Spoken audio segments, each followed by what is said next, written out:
de l'hôpital militaire de El Nadja. Le cours qu'on va entamer aujourd'hui avec vous, c'est les empreintes en prothèse conjointe, c'est-à-dire les empreintes en prothèse fixée. Donc, les années précédentes, vous avez vu en deuxième année les empreintes pour la prothèse partielle amovible. En troisième année, les empreintes en prothèse totale. Et maintenant, en quatrième année, vous êtes intéressé par les prothèses fixées. Donc, on va voir les empreintes en prothèse fixée.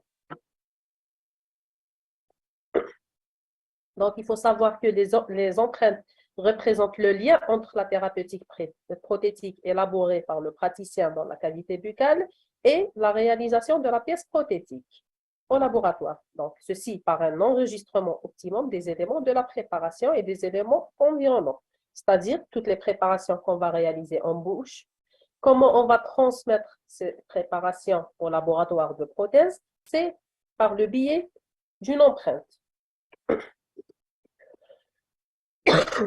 Je m'excuse.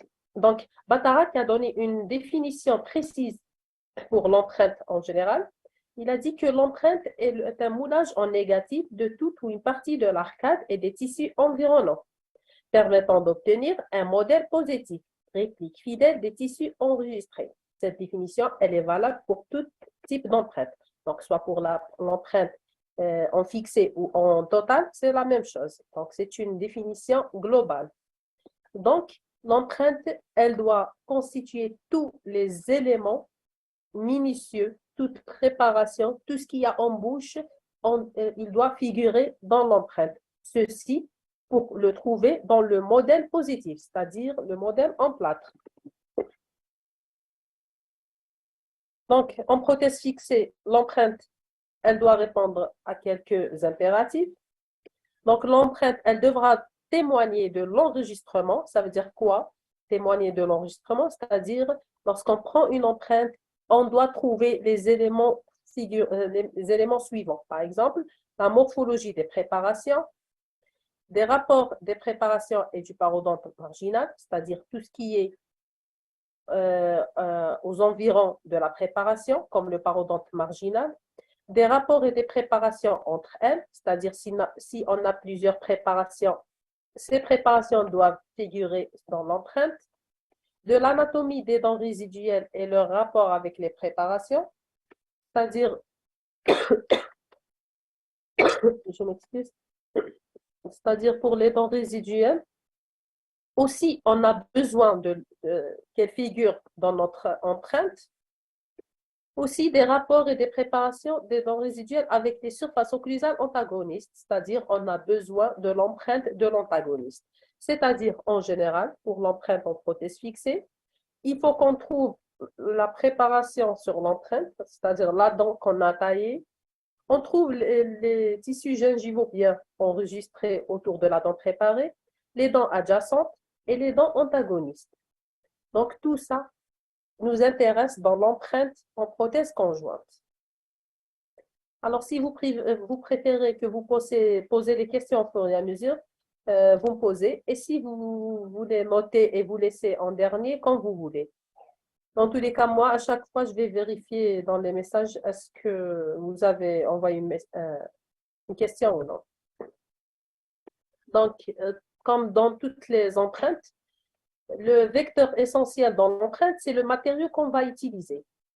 Donc, pour les empreintes en prothèse fixée, le matériau est le vecteur essentiel dans l'empreinte. Donc, il doit, pour choisir le matériau, on doit choisir selon quelques caractéristiques essentielles. Donc, parmi ces caractéristiques, on a l'odeur et le goût agréable, la non-toxicité ou la non-irritation du produit, une réaction de prise athermique, c'est-à-dire qu'il ne dégage pas de la chaleur en bouche, une compatibilité avec tous les matériaux de réplique, c'est-à-dire quand on fait la coulée, il doit y avoir une compatibilité, c'est-à-dire on peut réaliser notre coulée aisément, un prix de revient compatible avec les résultats et la résistance à la déchirure.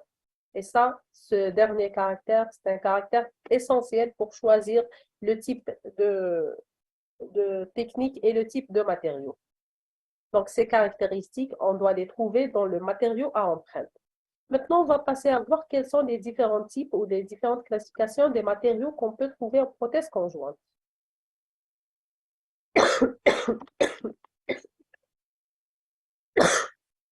Pardon.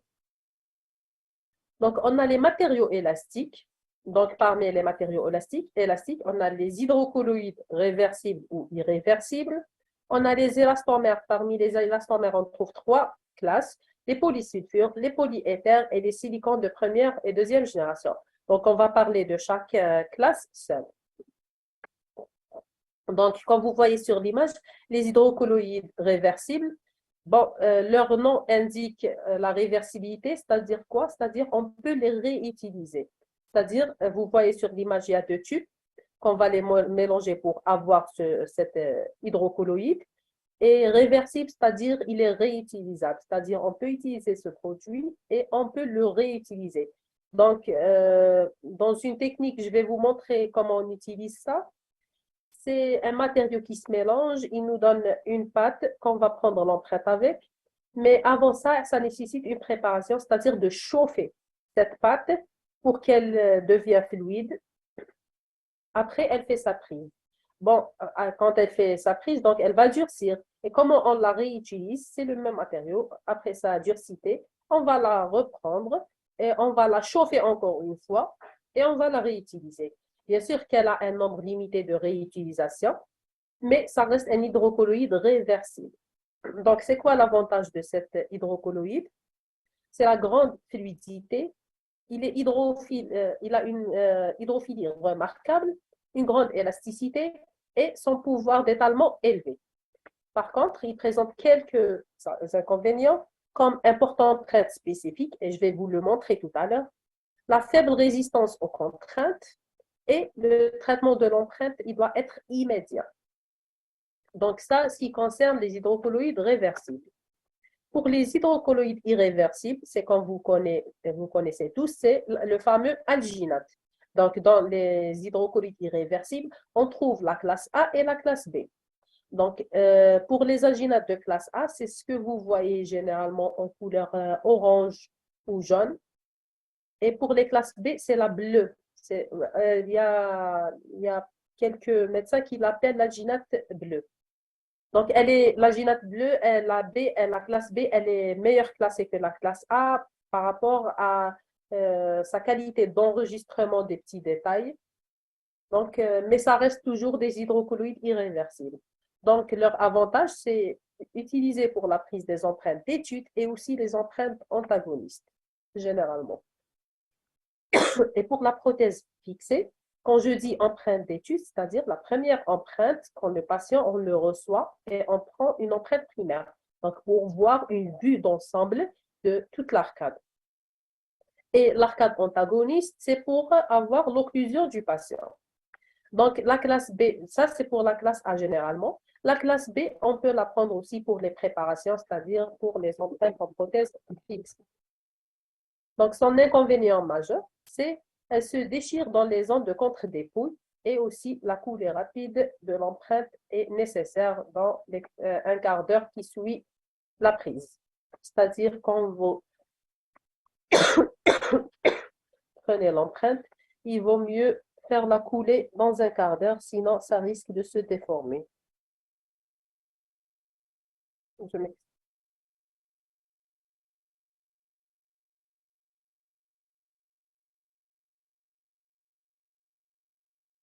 On va passer maintenant aux élastomères. Donc, les élastomères constituent les matériaux d'empreinte polyvalents par excellence. Donc, ils peuvent s'adresser à toutes les situations cliniques. Donc, ce sont les meilleurs en général et surtout en prothèse fixée. Donc, on commence par les polysulfures. Donc, c'est ce que vous voyez sur l'image, c'est deux pattes, une patte blanche et une patte marron.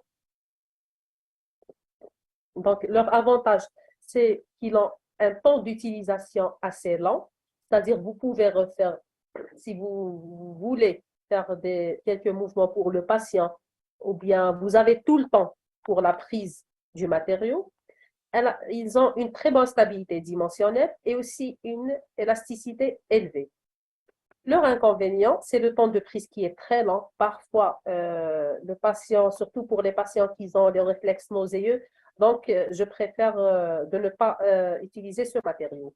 Aussi, ils ont la faible résistance aux contraintes et c'est un matériau qui est hydrophobe. C'est-à-dire, là où il y a l'eau, on n'aura pas, il y a des gouttelettes de salive, on n'aura pas un bon enregistrement. Ça, c'est pour les polysulfures. Maintenant, on va voir les polyéthers. Donc, quand vous voyez les polyéthers, généralement, on les trouve dans des seringues jetables. Donc, lorsqu'elle finit, on remet d'autres seringues, c'est-à-dire rechargeables, ou bien de rechange plutôt. Donc, l'intérêt des polysulfures, c'est la bonne stabilité dimensionnelle. Et leur inconvénient majeur, c'est le temps d'utilisation qui est très court, c'est-à-dire la prise, elle se fait rapidement et ils ont une dureté élevée. Et généralement, on les utilise en absence de contre-dépouille dentaire, c'est-à-dire ça se déchire. Donc, on l'utilise lorsqu'on n'a pas en absence de contre-dépouille dentaire. Maintenant, on va voir les silicones et qui sont les matériaux les plus utilisés généralement en prothèse conjointe. Donc, on a deux types, les silicones A et les silicones C. Pourquoi on les appelle les silicones A? C'est-à-dire la première lettre du mot addition. Sur l'image à droite, c'est les silicones A. C'est les silicones par addition.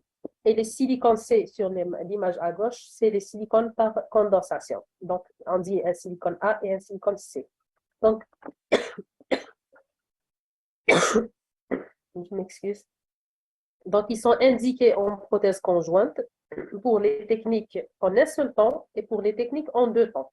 On va voir par la suite ces deux techniques et ce sont les deux majeures techniques que vous devez les savoir et les maîtriser parfaitement. En plus des autres techniques que vous devez juste les savoir et réellement qu'on ne les utilise même pas. Donc, nous, aujourd'hui, on va voir toutes les techniques, mais je vais m'expliquer ou bien se focaliser sur ces deux techniques qui sont la technique de double mélange et la technique de wash technique. Et ces deux techniques qui utilisent ces deux matériaux qui sont les silicones A et les silicones C. Donc, les silicones sont les matériaux les plus utilisés.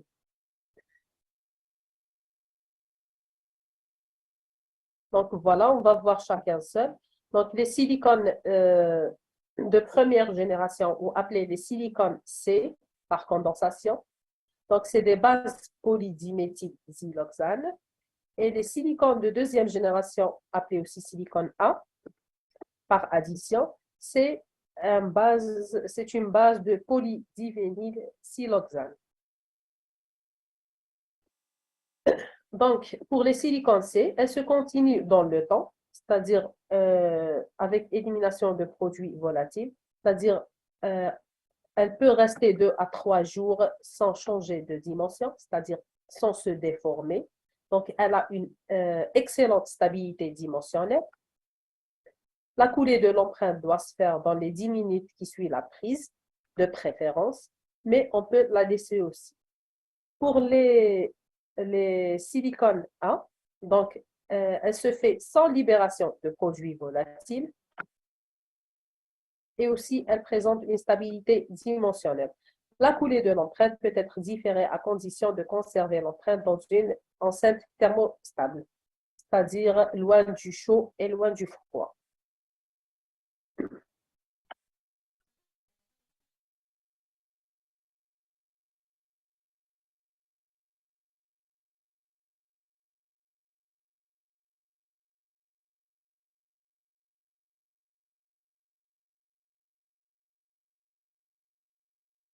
Donc, viscosité comme à se présenter.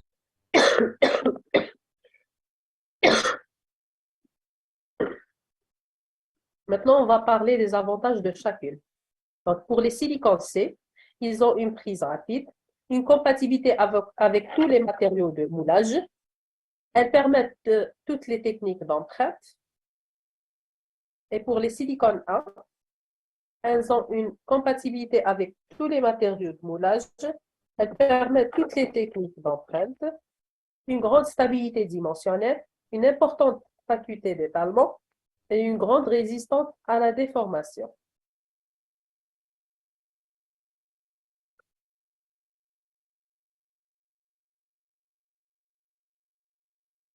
Pour les inconvénients, ils sont hydrophobes, catalyseurs instables dans le temps, c'est pour ça qu'ils leur donnent une mauvaise stabilité dimensionnelle, et un risque d'inclusion de bulles lors de mélange de faible viscosité. C'est-à-dire, lorsqu'on choisit des silicones de faible viscosité, on a un risque d'inclure les bulles dans le mélange, les bulles d'air. Donc, ce qu'il faut retenir dans tout ça, c'est la classification générale, surtout des silicones, et le matériau de choix dans les empreintes en prothèse fixée. Maintenant, on va parler des différentes techniques d'empreinte. Donc, ces différentes techniques, on les a classées en techniques par méthode directe et techniques par méthode indirecte. Donc, les méthodes, pourquoi on les a classifiées comme ça? Par méthode directe, c'est-à-dire directement on prend l'empreinte, et par méthode indirecte, c'est-à-dire on va utiliser un intermédiaire pour prendre cette empreinte. C'est-à-dire on va utiliser un truc, un vecteur ou quelque chose pour prendre l'empreinte. C'est-à-dire il y a un intermédiaire d'empreinte. Donc, on commence par les empreintes unitaires. Donc, elles permettent l'enregistrement des préparations unitaires isolées, c'est-à-dire lorsque vous avez une dent isolée, seule, indiquées sur les préparations coronaires ou coronaradiculaires. Elles sont effectuées à l'aide d'une bague de cuivre ou chat. C'est pour ça que je vous ai dit, on les a classifiées en méthode indirecte, c'est-à-dire on va utiliser un intermédiaire. Dans les empreintes primaires, unitaires pardon, on va utiliser la bague de cuivre ou bien la chape. Je vais vous montrer sur les images c'est quoi la bague de cuivre et c'est quoi la chape. Pour les empreintes de situation, donc, elle permet une meilleure intégration et situation des MPU, c'est-à-dire modèle primaire unitaire, c'est-à-dire le modèle obtenu à partir d'une empreinte unitaire au reste de l'arcade. C'est-à-dire lorsqu'on prend l'empreinte et on fait la coulée, avec le modèle qu'on obtient, on va couper la partie qui intéresse la préparation. La partie, on l'appelle le modèle primaire unitaire.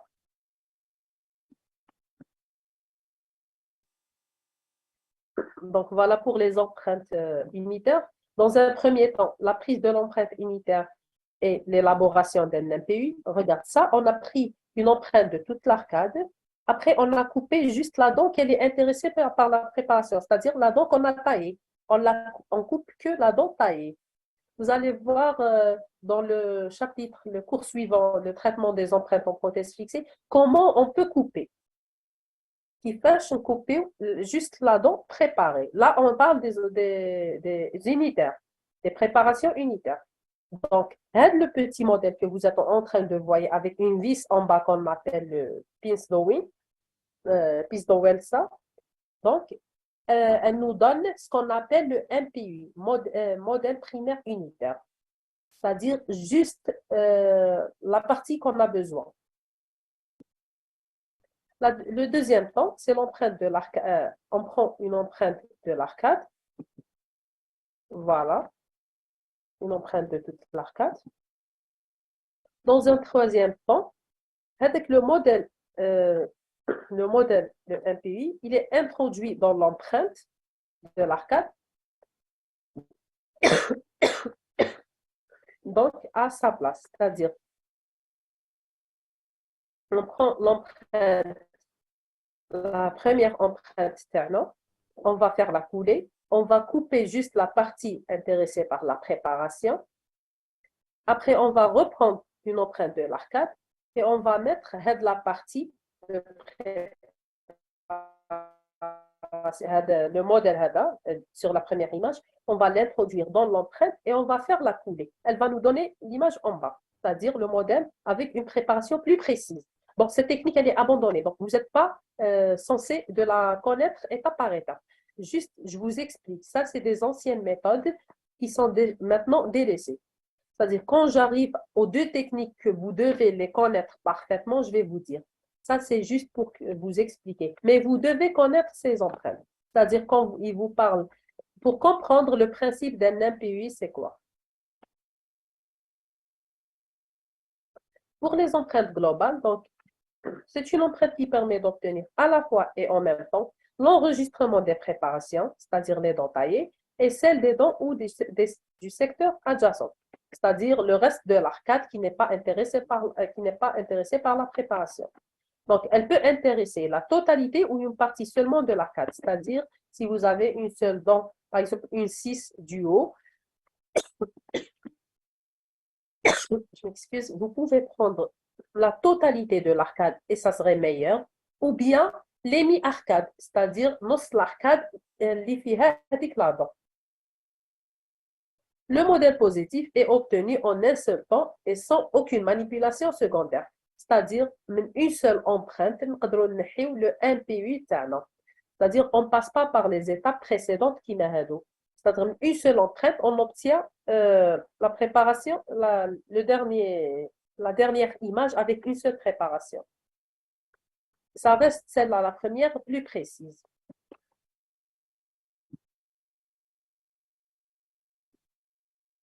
Donc, pour les empreintes globales, on va voir les empreintes qui se fait avec guidage et sans guidage.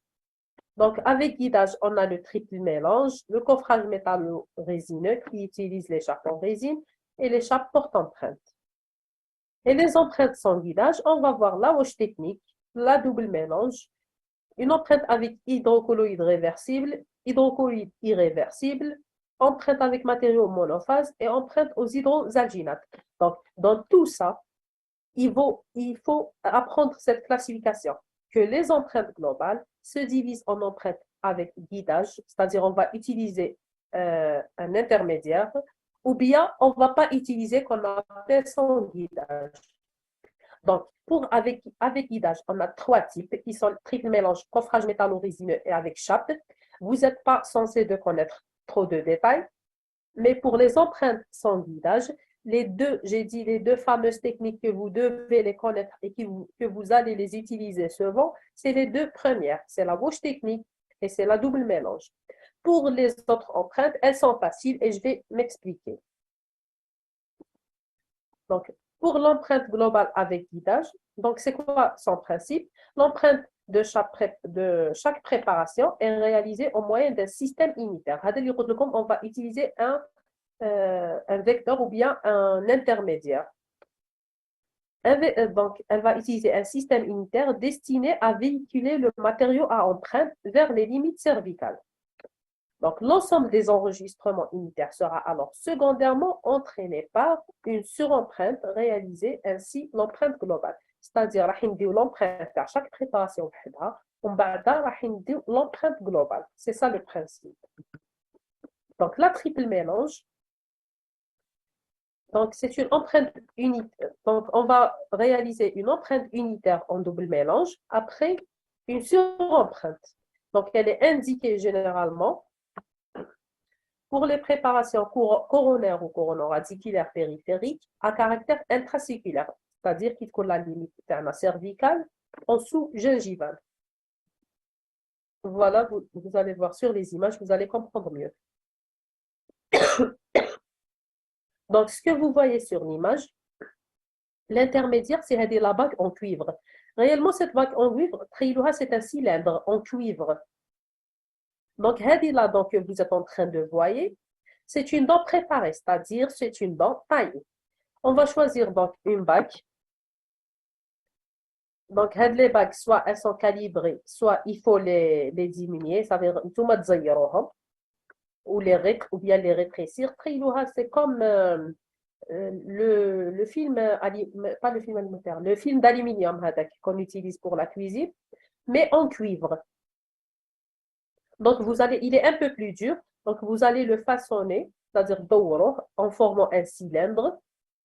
Et ce cylindre, vous allez mettre du matériau à empreinte dedans et vous le mettez sur la préparation pour qu'on aura une empreinte précise juste de la préparation. Après, on va faire de l'ensemble de l'arcade.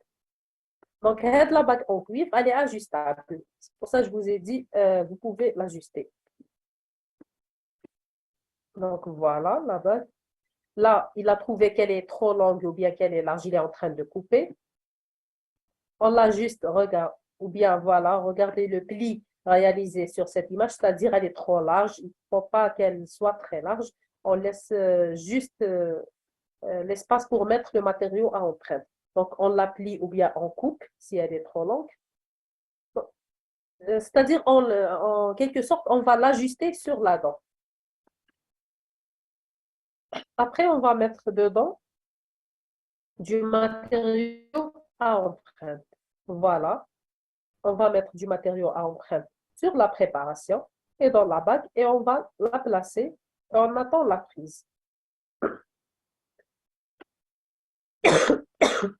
Donc, on injecte un élastomère de basse viscosité sur la préparation. Après, on rebase l'empreinte avec un matériau de basse viscosité et on la réintroduit sur la préparation. C'est-à-dire, on met sur la bague aussi un matériau de basse viscosité. Une surempreinte effectuée sur un élastomère de haute viscosité. C'est-à-dire, qui sera la prise, le porte-empreinte, on fait un autre matériau qui est pas de basse viscosité. On change de haute viscosité. On a le porte-empreinte en bouche. C'est-à-dire, on met la bague en place. On a mis un matériau, un élastomère de basse viscosité sur la préparation et dans la bague. Après, on prend un autre porte-empreinte, on met un matériau de haute viscosité, on le met en bouche et on fait introduire notre porte-empreinte. C'est-à-dire, vous pouvez imaginer que c'est une empreinte tertiaire. Comme qu'il y a 3 empreintes. Pardon. Bon, est-ce que c'est clair? Donc, ce qu'il faut comprendre, on utilise un matériau de basse viscosité, on injecte sur la préparation, on met dans la bague de cuivre ou bien le coffrage le coffrage en cuivre, on le met sur la préparation. Après, on charge le porte-empreinte avec un autre matériau de haute viscosité et on le met en bouche. Le coffrage métallo-résineux, il ressemble, c'est le même principe, mais juste maintenant, ce n'est pas un coffrage en cuivre, c'est un coffrage en métal et résine. Donc, ils sont indiqués pour les empreintes unitaires coronaires, coronoradiculaires et intracirculaires en nombre illimité, c'est-à-dire pas que unitaire. Aussi pour l'enregistrement de la dimension verticale et pour les empreintes des régions à accès difficile, c'est-à-dire généralement postérieures. Bon, le principe, il se ressemble. Donc, on réalise des collerettes occlusales. Voilà, c'est des cylindres aussi en métal. Une feuille de cire est déposée sur la lumière du tube, le fond de la cire. On place de la résine auto sur la partie occlusale du tube et on fait fermer le patient en ICM. Ça veut dire on met un peu de la résine et on fait fermer le patient en ICM. Donc, après, il faut replacer le tube sur la préparation, sur modèle, et pour laisser couler la cire. La cire, elle va sortir. Ou la résine, elle va prendre la forme de la dent. C'est-à-dire, on dirait, on va réaliser un moule de la dent avec la résine. C'est tout. On l'a appelé coffrage métallo-résineux parce qu'on utilise la collerette qu'elle est en métal.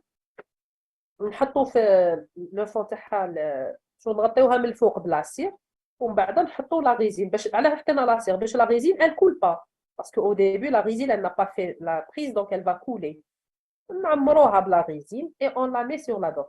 J'ai dit bien que ces méthodes sont abandonnées.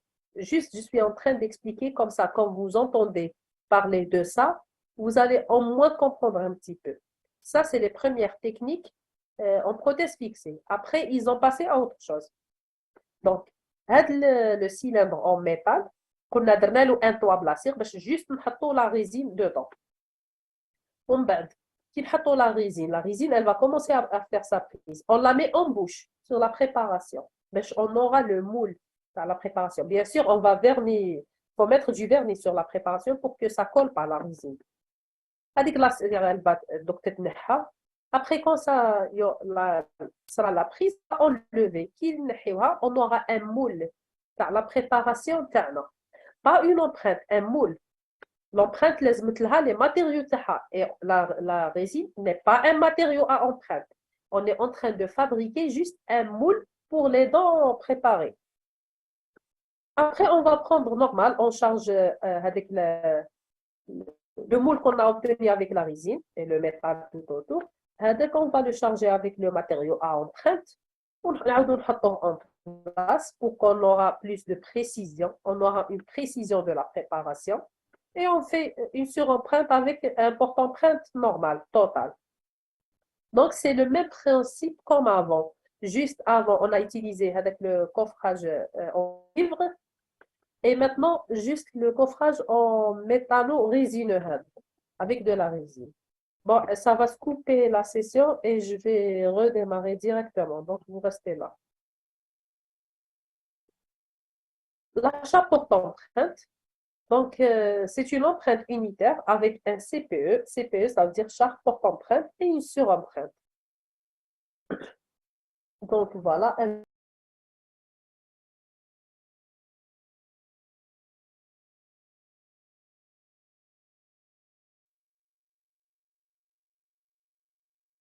Donc, je continue. Donc, pour la charte porte-empreinte, c'est le même principe qu'avant. Juste les chartes, elles existaient déjà. C'est-à-dire, nous on utilise. Ce n'est pas nous qu'on va fabriquer. C'est des moules, en réalité, qu'on va les utiliser. Donc, les moules, on va les choisir. Ils sont avec de la résine, les moules. S'il vous plaît, vous coupez les micros pour...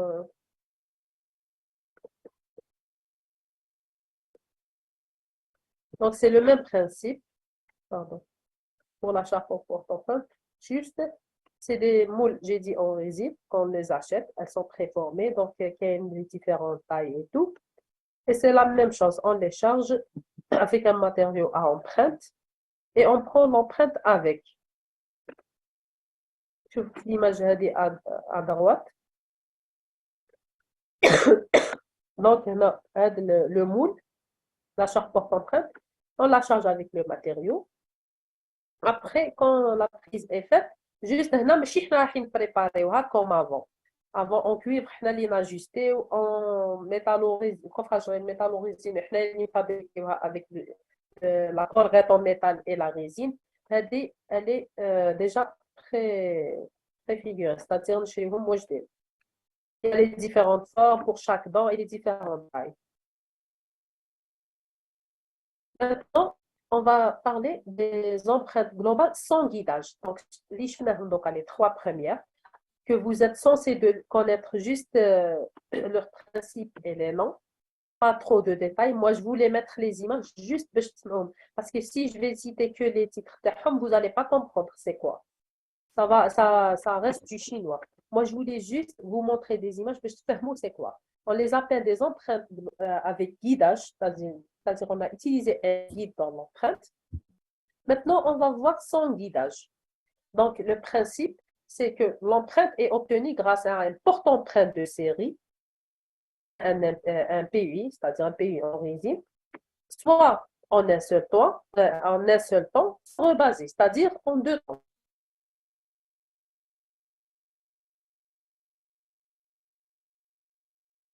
En deux temps, c'est-à-dire lorsqu'on fait un dégagement de la limite cervicale, soit par déflexion ou par éviction gingivale, on va faire le rebasage de la clinique. C'est-à-dire, les techniques sans guidage, on utilise un porte-empreinte de série normale métallique en plastique ou bien un porte-empreinte, c'est-à-dire des empreintes primaires et on réalise un PUI en résine.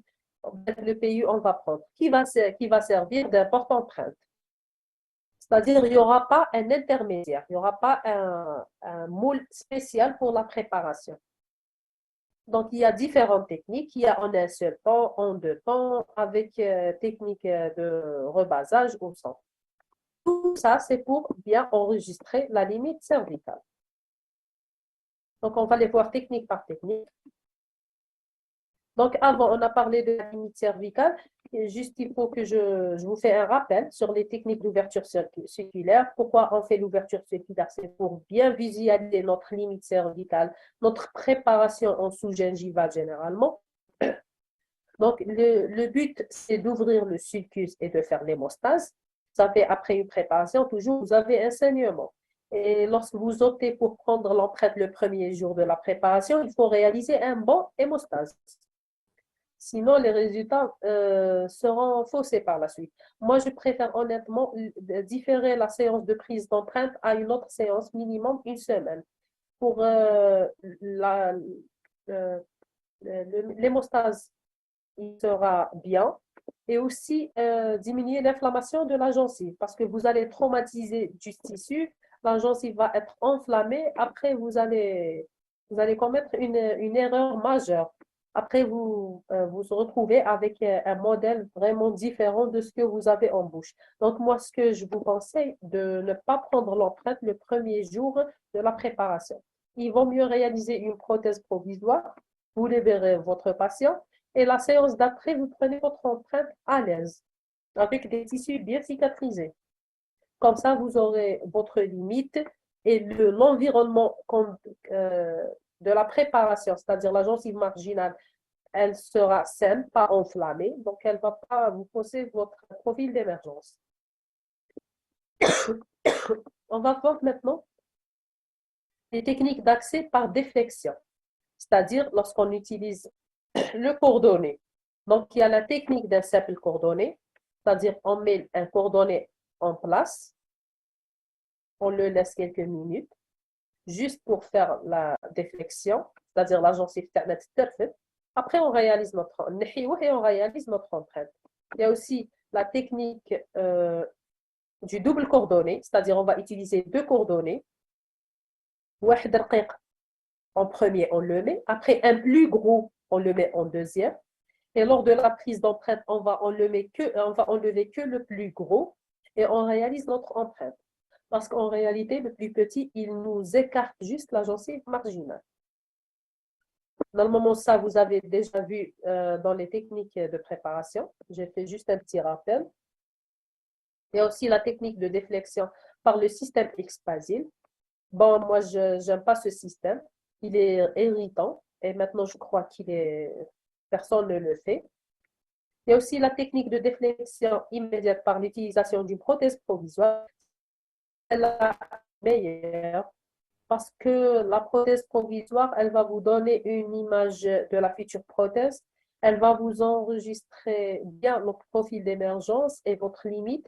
Et la séance d'après, quand vous enlevez la prothèse provisoire, et vous prendre l'empreinte, vous aurez exactement un modèle qui ressemble à ce que vous avez en bouche. C'est-à-dire quoi? C'est-à-dire quand vous remettez la prothèse provisoire, vous êtes en train de garder la même position pour les tissus environnants, c'est-à-dire la gencive marginale. Elle arrive la même position, parce que la dernière séance, le jour de la livraison, vous allez enlever la provisoire et vous allez mettre la prothèse d'usage.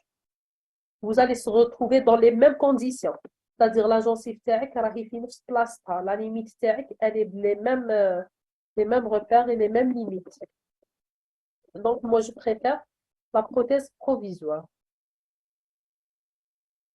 Il y a aussi d'autres techniques par électrochirurgie, par curage rotatif. Je ne vais pas m'étaler sur ça. Vous avez déjà vu. Tout ça, c'est pour voir les différentes techniques. Donc maintenant, il faut se mettre avec moi avec les oreilles grandes ouvertes. Donc, la première technique qui nous intéresse, c'est ce qu'on appelle la wash technique. Donc, il faut apprendre c'est quoi cette wash technique. Donc, vous allez entendre souvent dans la prothèse fixée, est-ce que vous avez pris votre empreinte en wash technique ou en double mélange? Toujours, vous allez entendre ça.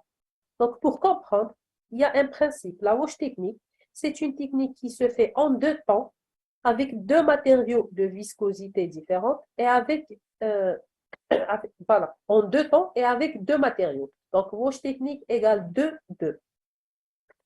Donc, c'est une technique qui correspond à une prise d'empreinte en 2 temps avec 2 matériaux de viscosité éloignés, employés à la suite l'un de l'autre. C'est-à-dire, on utilise en même temps, mais on va faire le premier, on attend la prise et on fait avec le deuxième. Et on obtient le tout. Donc, généralement, elle est indiquée pour les situations cliniques adjacentes à des régions de faible dépouille, induisant très peu de traînage au moment de la désinsertion. C'est-à-dire, on a bien désinsérer rapidement. Pour les préparations coronoradiculaires, 1 à 4 enregistrements unitaires situés sur une même hémi-arcade, c'est-à-dire lorsque tu as plusieurs préparations dans la même hémi-arcade. Donc, on va voir comment on réalise cette wash technique. Donc, on commence par la place d'un cordonnier déflecteur. Donc, un élastomère de haute viscosité est chargé dans le porte-empreinte. Le porte-empreinte, un élastomère de haute viscosité. Après, on met le porte-empreinte en bouche sur les préparations. Après la prise, on retire notre porte-empreinte et on réalise des évents ou bien des décharges. C'est-à-dire, je trouve la partie palatine, avec les évents, avec les traits. C'est nous qu'on les réalise avec un bistouri. Alors, on les réalise parce que le matériau suivant qui est d'une autre viscosité, c'est-à-dire il va trouver où s'accrocher. Les 2 matériaux ne se décollent pas. نديروا لهم un moyen de rétention. Les évents, c'est nous qu'on va les réaliser. En même temps, avec le bistouri, les parties, les dents préparées, intéressées par la préparation, c'est-à-dire les dents, les rahmtahi, aussi on va dégager avec le bistouri. La dent, elle est taillée. En même temps, on réalise sur le volet palatin ou bien sur les, par exemple, en bas pour l'arc inférieur, on n'a pas le volet palatin. Donc, on va réaliser sur les bords. On réalise des moyens de rétention. Les évents, le bistouri. C'est juste, ils vont aider le matériau à s'accrocher bien. C'est un moyen de rétention. Après, le coordonné un déflecteur et on va injecter notre matériau sur la dent préparée et sur le porte-empreinte et on remet le porte-empreinte en bouche. Quand la prise, le matériau il fait sa prise, on retire le porte-empreinte.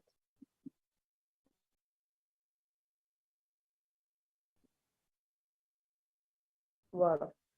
Donc, regardez l'image à gauche. L'image à gauche, la première fois, avant, avec un seul matériau. Après, un seul matériau. On a dégagé, oui, la dent, le bistouri, oui, la dent, elle est taillée. Après, on a le deuxième matériau et on introduit en bouche, on aura plus de précision. Et on aura l'image qu'elle est à droite. Donc, la prise d'empreinte avec le matériau de haute viscosité poussera le matériau de basse viscosité à l'intérieur du sulcus. C'est-à-dire, le matériau, il contrôle bien le sulcus, où il y a le coordonné déflecteur, ce qui permettra un bon enregistrement des limites cervicales. Donc, la technique, c'est une technique plus utilisée et elle nous permet un gain de temps. C'est une technique bien précise. Donc, il faut mettre dans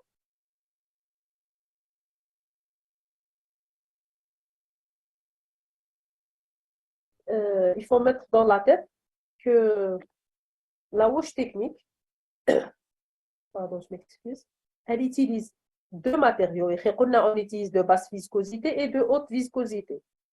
Après, elle se fait aussi en 2 temps.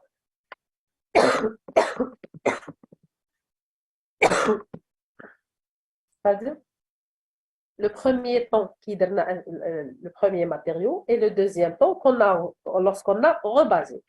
Donc, c'est ça le principe de la wash technique. On va voir maintenant la deuxième technique. Bon, on va voir les problèmes posés pour cette technique. Généralement, je m'excuse. Généralement, le problème posé, c'est le décollement du deuxième matériau. J'ai oublié là un mot. Généralement, c'est le décollement du deuxième matériau. On va voir la deuxième technique qui s'appelle la double mélange. Pourquoi on l'a appelé double? Parce qu'en réalité, on utilise deux mélanges en même temps. C'est ça le principe. Double, il faut se souvenir que double mélange, c'est-à-dire deux matériaux en même temps, c'est-à-dire un seul temps avec deux viscosités différentes, c'est-à-dire deux matériaux différents en même temps. Donc, le principe de cette empreinte, elle s'effectue en un seul temps grâce à deux élastomères de même famille, mais de viscosité différentes.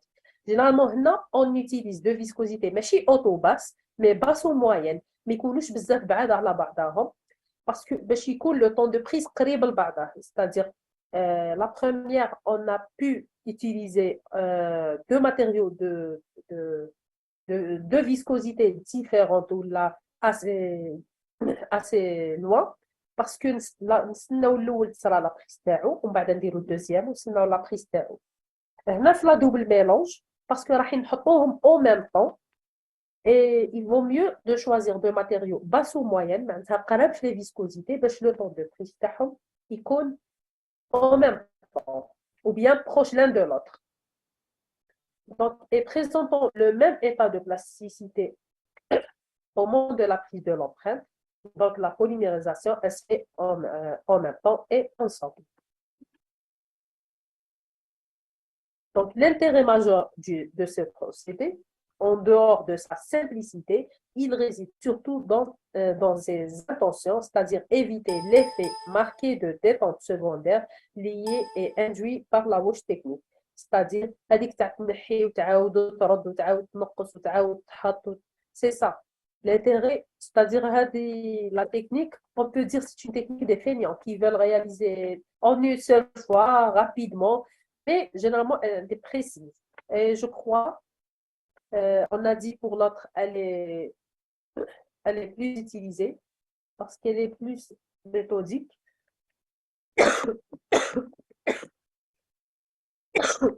Et généralement, les chirurgiens dentistes qui sont trop précis, ils utilisent ce double mélange. Il n'a pas le temps, il a beaucoup de malades qui attendent, il dit, allez, tiens, on va faire la double mélange. C'est vrai qu'elle nécessite 4 mains, c'est-à-dire vous ne pouvez pas la réaliser seul. Il faut quelqu'un qui vous aide, c'est-à-dire votre assistant. Mais, euh, mais elle reste toujours précise, comme l'autre. Donc, notre porte-empreinte est induit avec un adhésif. Nous avons juste un adhésif porte-empreinte. Et ça, c'est facultatif, c'est-à-dire on peut ne pas faire. Un double coordonné ou un matériau espaceur réalisé, c'est-à-dire qui m'a mobile, le coordonné, ou un ou deux, ça dépend la méthode que vous avez choisie pour la déflexion. Après, le porte-empreinte, il est garni d'un matériau de moyenne viscosité. Après, on prend le pistolet automélangeur ou la seringue, on la charge avec le matériau de basse viscosité. Là, je vais m'expliquer. Il faut que votre assistant il prépare le matériau de moyenne viscosité. Par exemple, le silicone, un silicone. Alors, il خلط le matériau et il le met sur le porte-empreinte de série. Le praticien, qu'est-ce qu'il fait? Il prend son pistolet, il assèche la préparation, il prend son pistolet qui est un automélangeur, c'est-à-dire que le pistolet ou bien vous prenez votre matériau avec abaisse longue et vous faites deux quantités, vous êtes en train de mélanger et vous chargez une seringue jetable de 5 ou de 10 cc. Donc, votre travail et le travail de l'assistante doit se faire en même temps. Après, dès que vous chargez la seringue, vous enlevez le deuxième coordonné. Si vous utilisez la double coordonnée, donc un seul coordonné, vous laissez le fin. Si vous utilisez un seul coordonné, la technique d'un seul coordonné, vous allez enlever votre coordonnée, donc selon la technique que vous allez utiliser. Après, vous allez injecter avec la seringue sur la préparation. Après, votre assistante, elle vous donne le porte-empreinte chargé de l'élastomère de moyenne viscosité. Vous allez mettre aussi le matériau de basse viscosité sur le porte-empreinte. et vous allez introduire votre porte-empreinte en bouche. Je vais vous montrer sur les images. Voilà. Donc, vous êtes en train, après que vous avez enlevé le coordonné, ça c'est un automélangeur, vous êtes en train de mettre sur la préparation. L'assistante, elle vous donne le porte-empreinte chargé avec juste le matériau en verre qui est de moyenne viscosité. Vous prenez quand vous injectez sur la préparation, directement vous injectez sur le porte-empreinte. Après ce porte-empreinte, vous l'introduisez en bouche et vous laissez la prise se faire. Voilà ce que vous allez obtenir en une seule étape. Donc, cette technique en double mélange, vous ne pouvez pas la réaliser seule, mais avec l'aide de votre assistante. Et on l'appelle aussi la technique d'empreinte à 4 mains. C'est-à-dire, elle demande les 2 mains du praticien et de votre assistante. Donc, c'est quoi l'inconvénient de cette technique? Elle présente certains dangers du fait d'une compression assez faible, c'est-à-dire que vous ne pouvez pas comprimer bien. La pénétration intracirculaire, elle est limitée. Et le matériau du porte-empreinte, il peut chasser le matériau en bouche, c'est-à-dire avec l'élastomère de basse viscosité, il peut chasser l'élastomère de faible viscosité. Donc, la première technique, la hoche technique, elle reste plus précise.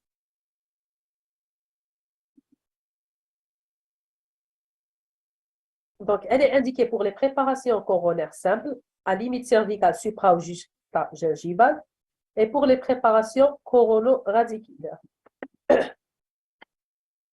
On va passer maintenant à une troisième technique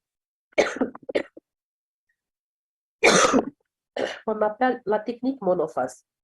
Donc, on a vu la wash technique qu'elle est 2 temps de matériaux, la double mélange qu'elle est un seul temps de matériaux. Maintenant, la technique monophase qu'elle est un seul temps, un seul matériau, d'une seule viscosité, c'est-à-dire. Bon, moi je trouve c'est la meilleure méthode, mais le matériau, le matériau qu'on utilise pour la technique monophase, on l'appelle monophase parce qu'elle se fait en un seul temps, en une seule étape. Ça appelé monophase, mais le matériau, elle est moins précise. En même temps, on n'utilise qu'un matériau de viscosité moyenne et qu'il est moins précis que le matériau de basse viscosité. Donc, c'est une variante de la technique des élastomères injectés. La technique monophasée utilise un matériau d'empreinte unique qui est de moyenne viscosité, caractérisé par une flexibilité optimale et non compressive, ne déformant pas les tissus mous. Les silicones par addition ainsi que les polyéthers qui sont commercialisés en forme monophasique sont présentés en 2 pattes, c'est-à-dire base et catalyseur. Ces matériaux possèdent une suffisante stabilité dimensionnelle et permettent un traitement différé des empreintes, c'est-à-dire vous avez réalisé votre coulée à l'aise, c'est-à-dire vous avez temps pour réaliser votre coulée. Mais elle reste une technique moins précise. Et je crois que c'est la technique qu'il utilise plus les cabinards.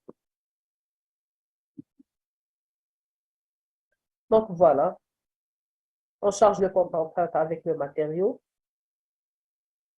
En même temps, on met sur la préparation, on fait introduire et c'est le même matériau qu'on utilise, soit sur le porte-empreinte, soit sur la préparation.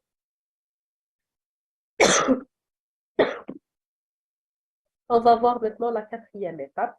Bon, la quatrième empreinte, le type d'empreinte. Donc, il faut bien retenir les 2 premières empreintes, la wash technique et la double mélange.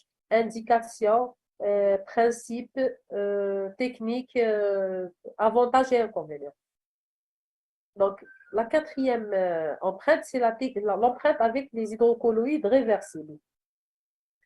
Donc, quand j'ai dit hydrocolloïdes réversibles, donc dans la classification des matériaux tout au début, j'ai dit les hydrocolloïdes réversibles et je vous ai montré les 2 tubes. Je vous ai dit, par la suite, je vais vous montrer ces 2 tubes qui nécessitent une préparation spéciale. Donc, cette empreinte, elle utilise les tubes que vous êtes en train de voir ici. Avant de les utiliser, on doit les chauffer. Les tubes doivent être chauffés, puis injectés avec un porte-empreinte. Regardez, même le porte-empreinte, doit être attaché à un appareil pour garder une température ambiante pour ce matériau. Après, ça commence lorsqu'on fait en bouche, elle commence à se refroidir pour faire sa prise. C'est pour ça, bon, c'est une technique qui est abandonnée maintenant, mais avant, il les faisait souvent.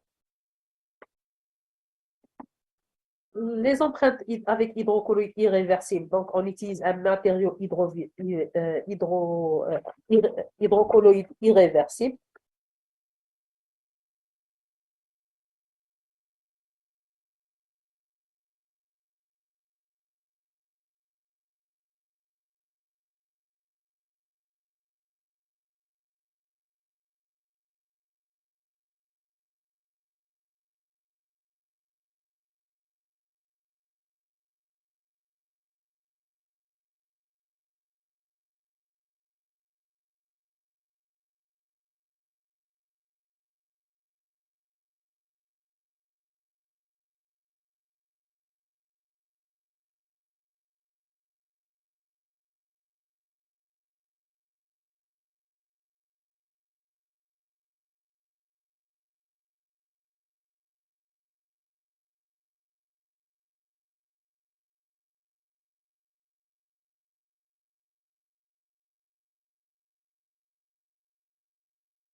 Je m'excuse, j'ai pas mis mon chargeur, donc mon, mon PC était déchargé. Je viens de remettre le chargeur. Donc, si vous me permettez, on continue.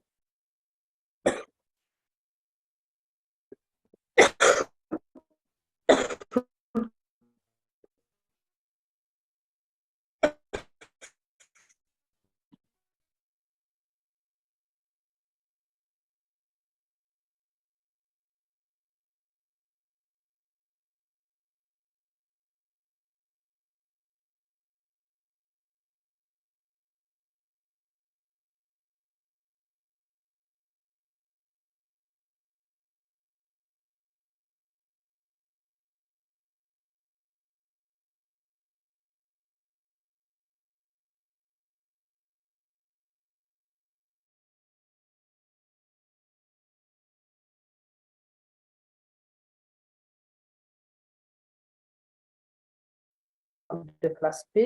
Et j'ai dit dans les matériaux que l'alginate de classe B est meilleure que l'alginate de classe A. Elle est plus précise.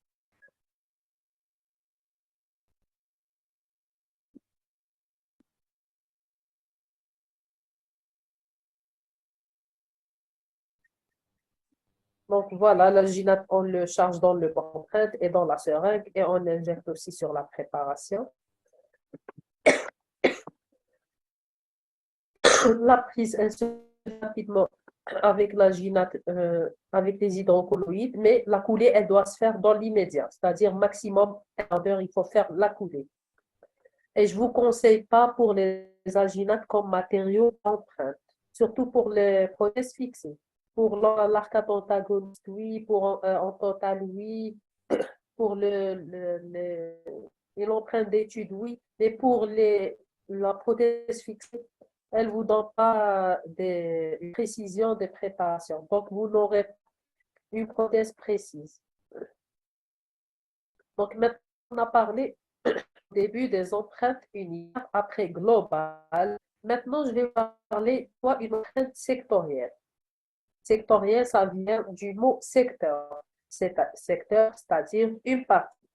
Donc, elle consiste à prendre une empreinte limitée à la portion de l'arcade intéressée par la reconstitution prothétique. C'est-à-dire, il a une dent, ou la deux dents, ou la trois dents. Vous prenez uniquement l'empreinte de secteur. Il existe des porte-empreintes sectorielles, c'est-à-dire que soit un manche, soit le secteur soit gauche, soit droite, soit juste le secteur antérieur sans aller en postérieur. Moi, je les importe, car je les importe parce que vous n'aurez pas avoir une bonne occlusion. Vous avez besoin de faire la mise en articulateur. Donc, il faut faire l'arcade antagoniste pour pour mettre les modèles en occlusion, pour voir l'occlusion du patient. Donc, quand vous réalisez une empreinte sectorielle, vous n'aurez pas un modèle complet pour l'utiliser en occlusion avec son antagoniste. Donc, c'est pour ça, moi, je n'aime pas les empreintes sectorielles.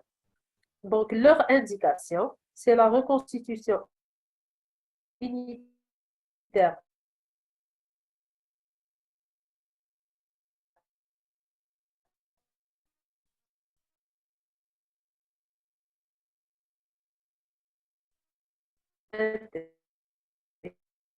des calages postérieurs et juste pour faire le calage de notre patient. C'est-à-dire, juste le bridge, vous allez le faire en contact avec son antagoniste pour faire le calage. On ne cherche pas généralement la bonne liaison, on cherche juste le contact de la dent antagoniste.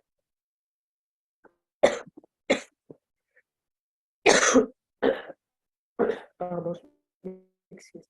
Tout ce qu'on a vu avant, c'est les empreintes euh, pour, pour les préparations coronaires. En aucun cas, on a parlé des préparations radiculaires. Donc, pour les îles corps, pour les richements, on a besoin de l'empreinte du canal qu'on a préparé. Donc là, ça nécessite une empreinte dépouille dentinaire, c'est-à-dire de la préparation. Donc, on a deux types. d'empreintes. Les empreintes dépouillent à l'aide des tuteurs normalisés. Les tuteurs, c'est des petits, vous allez voir dans l'image, comme vous voyez ici l'image au milieu, هذا هو le tuteur. Normalisés, c'est-à-dire ils sont préfabriqués, on les achète, il y a différentes couleurs, je crois, il y a jaune, bleu, rouge, attends, blanc, jaune, rouge, bleu et vert. Les couleurs, ça reflète la dimension, plutôt le calibrage, c'est-à-dire du plus fin au plus gros. Donc, chez les généralement avec la boîte du dentoclic. C'est quoi la boîte dentoclic? نلقاو فيها les différents calibres du forêt avec les différents calibres les tuteurs normalisés, c'est-à-dire standard. Et nous, on choisit selon notre préparation le tuteur qu'il faut. Donc, ce procédé il constitue la technique de choix pour les pertuis dentaires réalisée à l'aide d'une instrumentation normalisée, c'est-à-dire à les tuteurs. Donc, il y a la technique directe, il y a la technique indirecte. On va voir la technique directe. Donc, voilà une dent avec une préparation canalaire. Donc, la préparation du dent antérieur destinée à recevoir une reconstitution corono-radiculaire. Donc, on va ramener les préformes en plastique, en forme d'entonnoir, transparent, et aussi les tenants calcinables. On dit les tenants calcinables ou bien les tuteurs. Regardez bien sur l'image, les tenants calcinables. هادو les transparents, finalement, c'est des tenants standards. Ils ne sont pas calibrés. Ça m'indique les différents calibres. Et on ramène aussi les préformes, c'est en forme d'entonnoir en plastique, toujours transparent.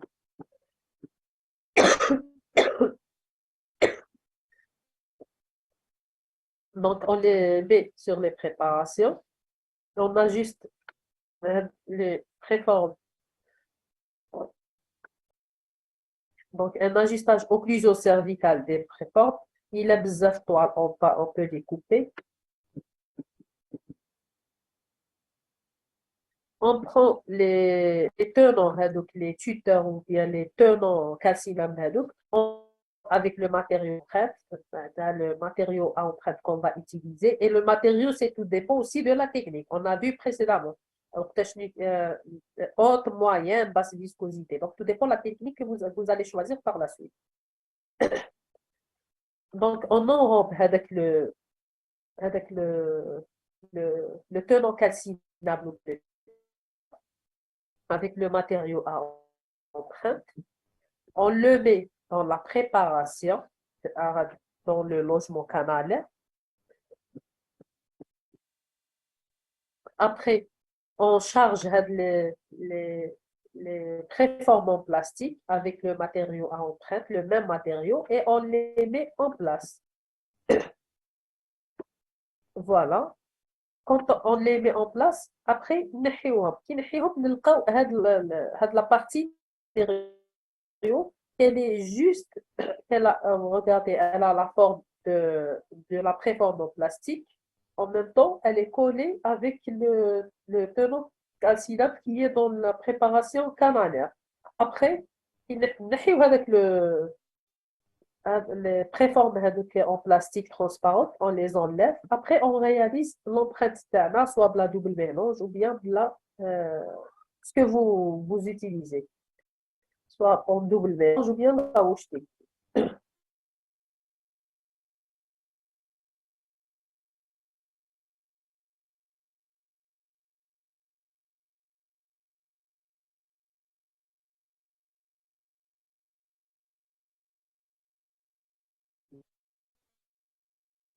On va les formes en plastique transparent.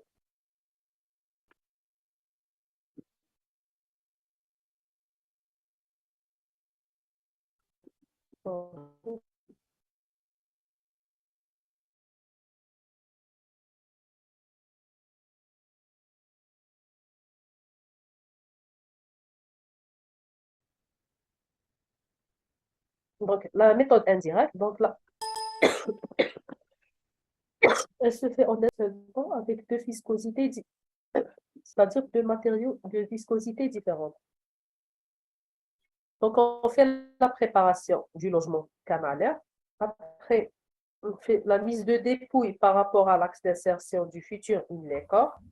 Le logement radiculaire est soigneusement nettoyé, asséché, c'est-à-dire on a fait la préparation, on assèche, on injecte un matériau light dans le logement, on l'injecte avec une seringue, le matériau dans le logement. Après, on insère notre tenant calcinable, on, on insère dans le logement. Attendez, je voulais, parce que j'ai mis l'image, non, on n'a pas. Alors, il faut juste me suivre. Donc, on assèche la préparation, on injecte le matériau dans le logement canalaire et on met le tenant calcinable avec la main, on le met. Après, sur le porte-empreinte, on met on met deux matériaux, on met le deuxième matériau. Donc, le matériau qui est fluide, le light, on injecte la préparation, on les tenants. Le porte-empreinte, le matériau et on l'introduit en bouche. Après, quand la prise, quand on retire, il dit le matériau avec même la préparation coronaire, c'est-à-dire il y avec le tenant calcinable enrobé du matériau à empreinte et on aura l'empreinte même du canal. Vous aurez l'image qu'elle est sur votre gauche. C'est-à-dire, c'est une empreinte. Donc, utiliser deux matériaux. On a le light qu'on a injecté sur la préparation en bouche. Maintenant, le lourd qu'on a mis sur le porte-empreinte. Donc, elle se fait en un seul temps avec deux viscosités. Et c'est la technique la plus utilisée.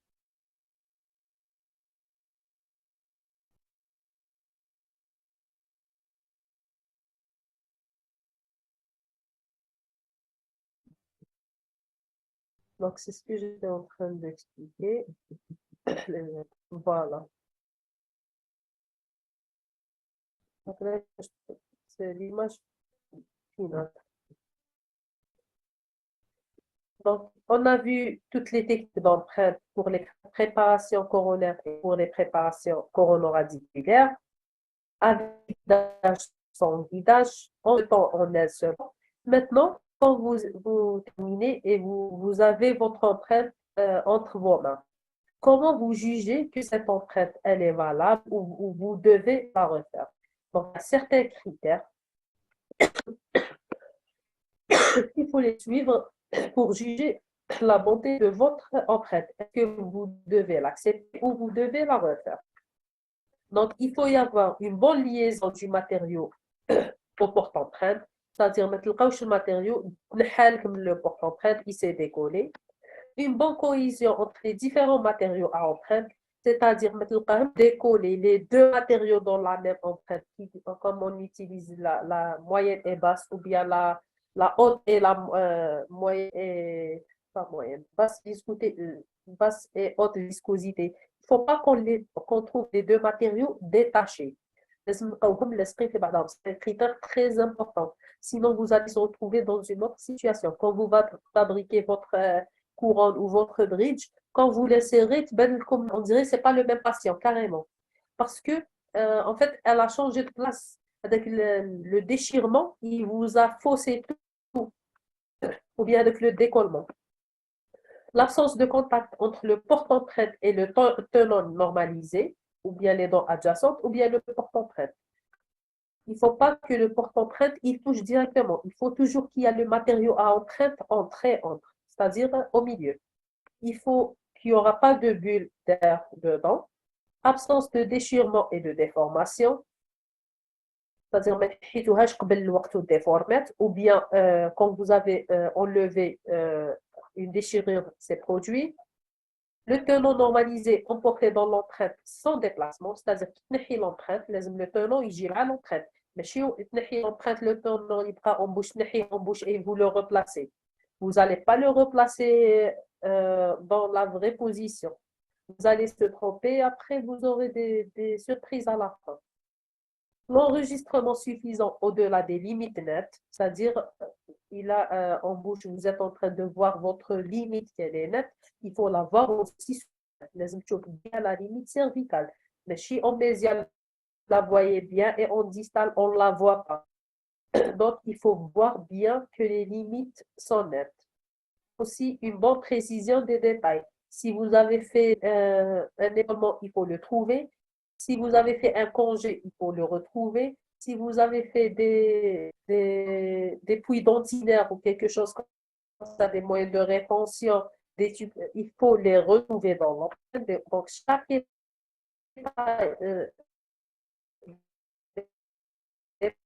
que vous le réalisez en bouche, il faut le passer maintenant au dernier type des empreintes qui est l'empreinte optique.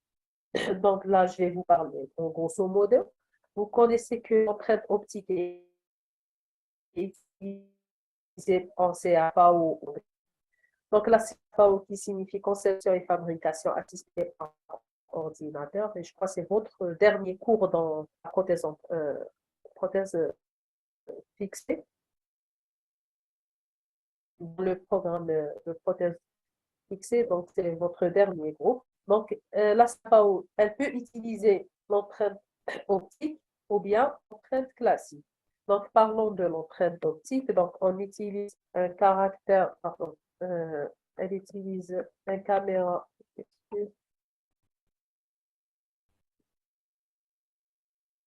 elle utilise la caméra intraorale.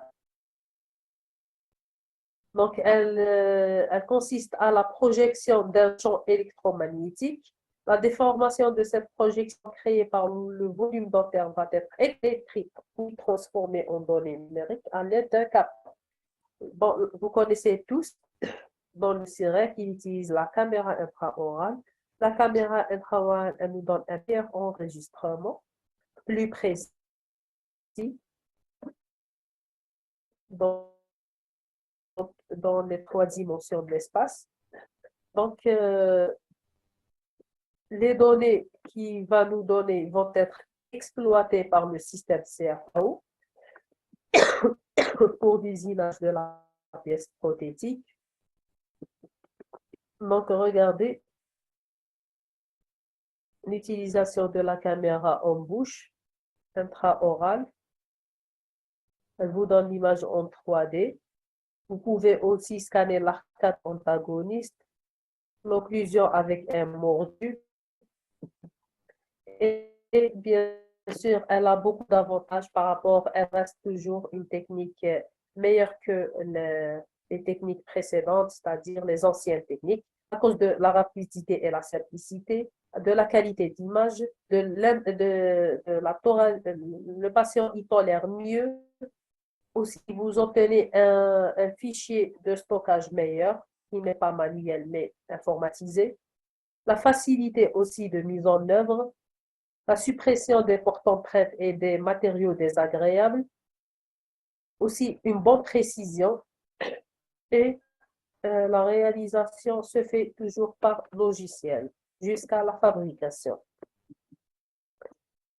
Donc, pour conclure, il faut mettre dans la tête c'est quoi une empreinte en prothèse, le but de l'empreinte en prothèse fixée, c'est-à-dire qu'est-ce qu'on doit chercher dans l'empreinte, qu'est-ce qu'on doit enregistrer dans l'empreinte en prothèse fixée, les matériaux qu'on doit utiliser dans la prothèse fixée, les différentes techniques de prothèse. Donc, il faut apprendre la classification des techniques avec guidage et sans guidage.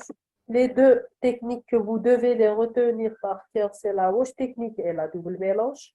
Les autres, juste, vous devez les connaître pour faire la différence, c'est tout. Et à la fin, lorsque vous avez votre empreinte entre les mains, comment valider votre empreinte? C'est-à-dire, qu'est-ce qu'on doit chercher pour dire que cette empreinte, elle est bonne ou bien elle est à refaire. J'espère que vous avez compris et allez-y vous poser des questions.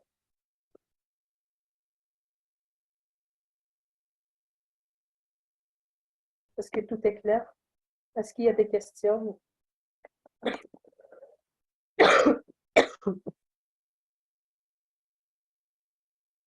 Normalement, Vous allez partir en vacances dans une semaine. Donc, vous aurez un cours la semaine prochaine. Et je crois, après les vacances, vous aurez un autre cours avec moi.